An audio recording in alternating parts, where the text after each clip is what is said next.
जिले में त्रिस्तरीय पंचायत चुनाव को लेकर माहौल धीरे धीरे गरमाने लगा है, लेकिन तैयारियों की रफ्तार इतनी सुस्त है कि दावेदारों की बेचैनी अब खुलकर सामने आने लगी है। चुनावी मैदान में उतरने की तैयारी कर रहे संभावित उम्मीदवार हर दिन नए सवालों से घिरते जा रहे हैं। चुनाव कब होंगे, आरक्षण क्या रहेगा और मतदाता सूची कब फाइनल होगी। सबसे बड़ी चिंता की बात यह है कि अब तक ना तो चुनाव की तिथि तय हो सकी है और ना ही आरक्षण की प्रक्रिया को लेकर कोई स्पष्ट संकेत मिल पाया है।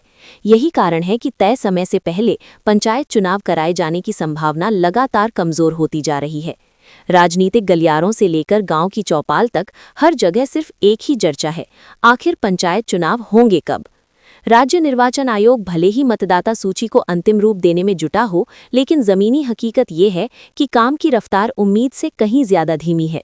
पंचायत चुनाव की नींव मानी जाने वाली मतदाता सूची अभी तक पूरी तरह साफ नहीं हो सकी है।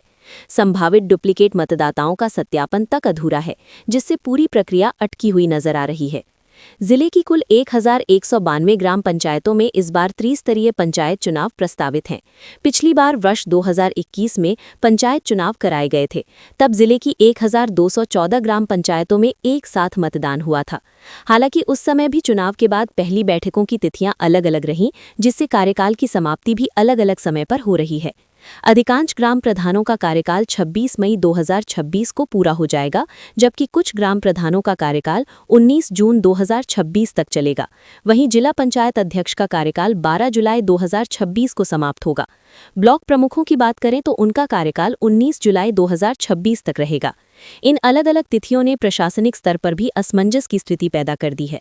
अगर समय रहते चुनाव नहीं कराए गए तो पंचायतों की कमान किसके हाथ में होगी, ये सवाल अब गंभीर रूप लेता जा रहा है।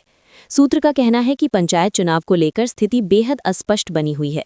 उनका साफ कहना है कि पंचायती राज विभाग अभी तक आरक्षण को लेकर कोई ठोस स्थिति स्पष्ट नहीं कर पाया है। पिछड़ा वर्ग आयोग की कमेटी तक गठित नहीं की गई है, जबकि बिना उसके आरक्षण की प्रक्रिया आगे बढ़ना संभव नहीं है। सूत्रों के अनुसार अगर आज भी आरक्षण की प्रक्रिया शुरू की जाए तो उसे पूरी तरह पूरा होने में कम से कम 45 दिन का समय लगेगा। ऐसे में तय समय पर चुनाव कराना लगभग असंभव नजर आ रहा है। उन्होंने ये भी कहा कि अगर चुनाव टाले जाते हैं तो पंचायतों में प्रशासक की जिम्मेदारी मौजूदा ग्राम प्रधानों को ही सौंपी जानी चाहिए।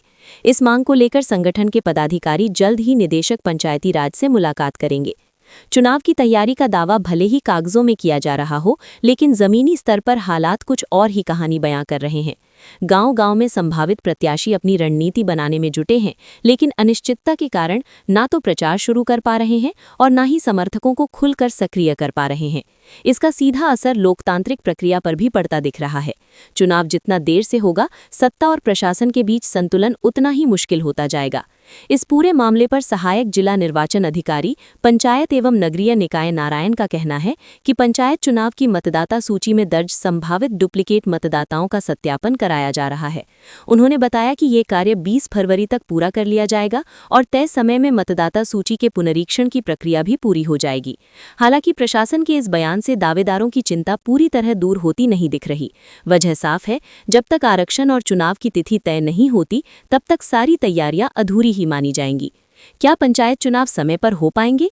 क्या आरक्षण की प्रक्रिया जल्द शुरू होगी? और अगर चुनाव टले तो पंचायतों की बागडोर किसके हाथ में होगी? इन सवालों के जवाब आने वाले हफ्तों में ही तय होंगे। लेकिन फिलहाल इतना साफ है कि त्रिस्तरीय पंचायत चुनाव को लेकर अनिश्चितता का साया गहराता जा रहा है और इसी के साथ गांव की राजनीति भी धीरे धीरे उबाल पर पहुंच रही है।